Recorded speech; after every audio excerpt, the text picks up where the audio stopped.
Nitatoa mfano wa rafiki yangu ambaye aliishi katika mji fulani, lakini alibarikiwa kuwa na mali nyingi, kuwa na nyumba kadhaa, maduka, na alikuwa na pesa.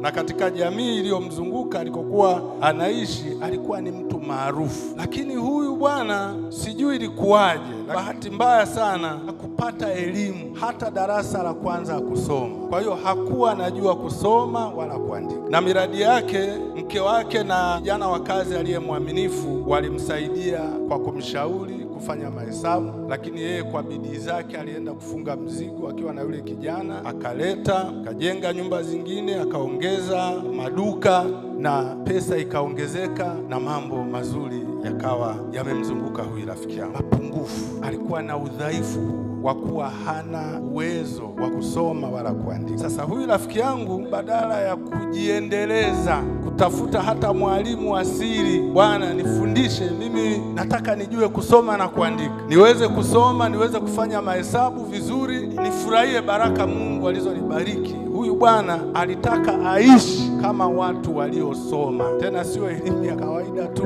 wale ambao wamepata elimu ya juu kidogo.